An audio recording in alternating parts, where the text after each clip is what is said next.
समय में जैसे मैंने आपको बताया कि कोई भी एज ग्रुप नहीं है जिसका हमारे पास केस नहीं है, ठीक है ना।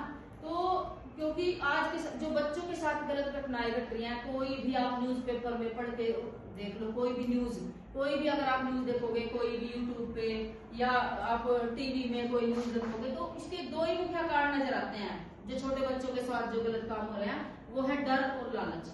तो बेटे कोई भी व्यक्ति अगर आपको किसी भी प्रकार का लालच दे, खाने की चीज का, पैसे का, फोन में का या किसी भी अन्य वस्तु का कोई भी लालच दे, तो आपने लालच नहीं करना है, क्योंकि फ्री में सिर्फ माँ बाप ही फैसिलिटी दे सकते हैं। इसके अलावा अगर आपको कोई फ्री में कुछ बार बार दे रहा है, स्कूल आते हुए जाते हुए या आपके पड़ोस में रिश्तेदारी में कुछ भी अगर आपको बार बार कुछ भी अगर आपको चीज देता है और आपको अकेले में बुला रहा है, तो बेटे आपने नहीं जाना है और आपने किसी भी चीज का लालच नहीं करना है। लालच करोगे तो फिर कुछ भी आपके साथ बड़ी घटना हो सकती है। उसके बाद है बेटे डर। अगर आपके साथ कोई बैड टच करता है, गलत इशारे कर रहा है, अकेले में बुला रहा है, कुछ भी गलत हरकत जो आपको लग रही है कि ये गलत है और आपको डरा देता है कि ये घर पे बताया तो तुझे मार दूंगा, ये तेरे घर वालों को मार दूंगा, वो बात जरूर बतानी है जिस बात को कहते हैं ना कि घर पे मत बताना, क्योंकि उस अगर आपने नहीं बताई तो गलत आदमी, गलत मनसा वाला व्यक्ति ये सोच लेता है कि आप एग्री हो, या आप डर गए या आप लालच में आ गए, तीनों ही कंडीशन में उसी का फायदा है। इसलिए बेटे ना आपने डरना है ना ही आपने लालच करना है, और अपनी छोटी छोटी बात शेयर करनी है। और शेयर, माता पिता आपके कितने भी कम पढ़े लिखे हैं, कुछ भी काम करते हैं वो आपको बचा सकते हैं, वो आपको बचा लेंगे, चाहे वो लड़ेंगे, चाहे वो पंचायत करेंगे या फिर थाने में जाएंगे, कुछ भी करेंगे बेटे, वो आपका साथ देंगे और आपको बचाएंगे। उसके बाद है बेटे टीचर। आप अगर किसी के घर में पेरेंट्स नहीं है, मदर नहीं है या कोई उनकी बात नहीं सुनता, तो आप अपने टीचर को भी शेयर कर सकते हो, अपनी मैडम प्रिंसिपल मैम को भी आप शेयर कर सकते हो। उसके बाद है बेटे पुलिस। पुलिस के पास भी आप कभी भी किसी भी समय कॉल कर सकते हो। जैसे कि मैं आपको बताना चाहती हूँ, मैं महिला थाने से हूँ। महिला थाना हर डिस्ट्रिक्ट में है, जितने भी हरियाणा में डिस्ट्रिक्ट है, हर डिस्ट्रिक्ट में वुमेन पुलिस स्टेशन है, उसमें सारा स्टाफ फीमेल का है, कांस्टेबल से लेकर एसएचओ तक सब फीमेल है। पूरे यमुनानगर डिस्ट्रिक्ट से, चाहे आप कहीं से भी हो, किसी भी गांव से हो, किसी भी शहर से हो, अदर स्टेट से यमुनानगर में रह रहे हो, कोई भी जाति हो, किसी भी धर्म के हो, कोई ये मैटर नहीं करता बेटे। क्योंकि अगर आप हॉस्पिटल में जाओ, कोई भी डॉक्टर ये नहीं देखता इसका धर्म क्या, इसकी जाति क्या। स्कूल में जाओ तो कोई भी स्कूल ये नहीं कहता कि हम ये धर्म है, ये जाति के बच्चों को पढ़ाएंगे। ना ही जज देखते, ना ही पुलिस देखती। तो आपने भी ये दिमाग में अपने बात नहीं लेके आनी है बिल्कुल भी, ठीक है ना। कभी भी किसी भी समय अगर आपको लगता है आपके साथ कुछ भी घटना घटने वाली है या घट चुकी है, कुछ भी लग रहा है, तो आप कंप्लेंट देना चाहते हैं तो महिला थाना यमुनानगर में आप कंप्लेंट दे सकते हैं। इसके अलावा जो भी आपके नजदीकी थाना है उसमें भी महिला पुलिस कर्मचारी है, उसमें भी आप कंप्लेंट दे सकते हो। उसके बाद है हेल्पलाइन नंबर 112। 112 गाड़ी हर 8 से 10 किलोमीटर के एरिया में घूमती है पूरे हरियाणा में। कभी भी किसी भी समय आपको लगता है स्कूल आते हुए जाते हुए, घर में पड़ोस में रिश्तेदारी में, कुछ भी कोई भी व्यक्ति किसी भी उम्र का है, आपको लगता है कि मेरे साथ कोई घटना घटने वाली है और आप चाहते हो कि पुलिस आपके पास आए, आप पुलिस के पास नहीं जा सकते या कुछ भी घटना घट चुकी है, तो बेटे आप 112 डायल करो। 112 गाड़ी 5 से 7 मिनट के अंदर आपके पास पहुंचेगी, ठीक है।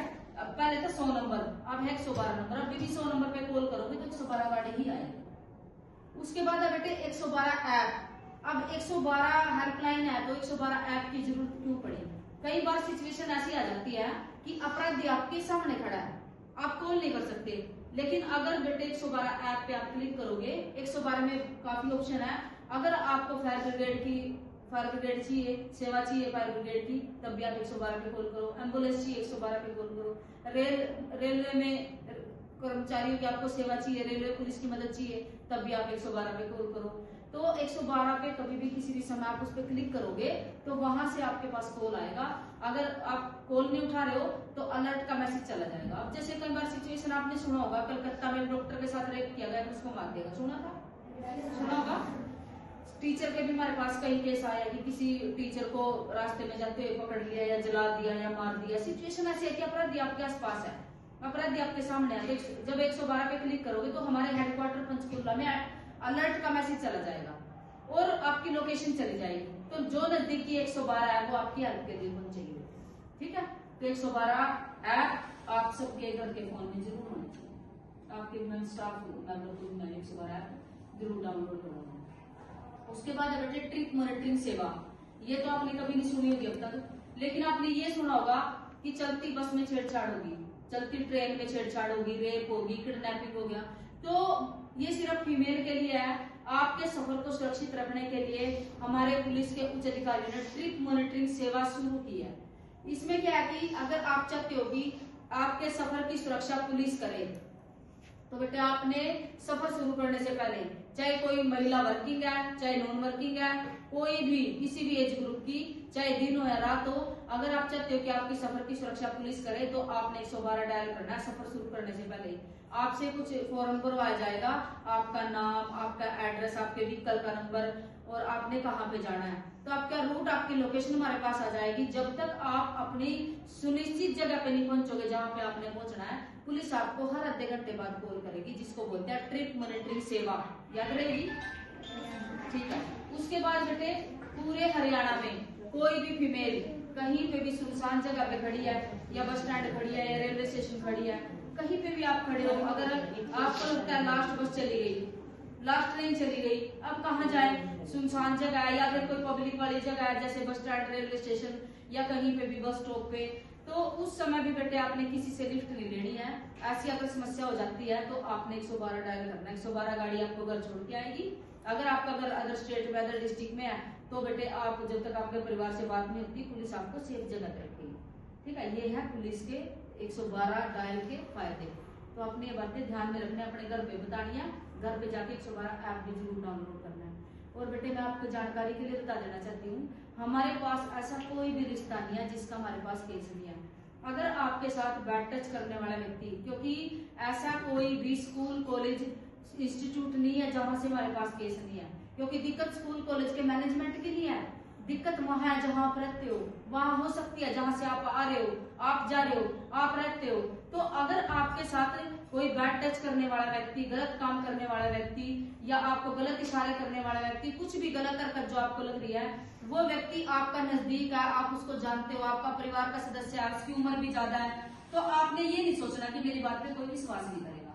हम आपकी बात पे विश्वास करेंगे, आपके पेरेंट्स आपकी बात पे विश्वास करेंगे, आपके टीचर भी आपकी बात का विश्वास करेंगे।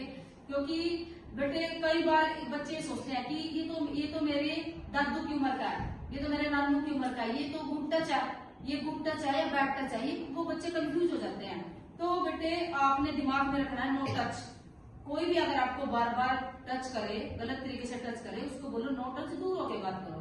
क्योंकि अगर एक गुड टच की बात करें तो क्योंकि लड़की रोक दो, रोक के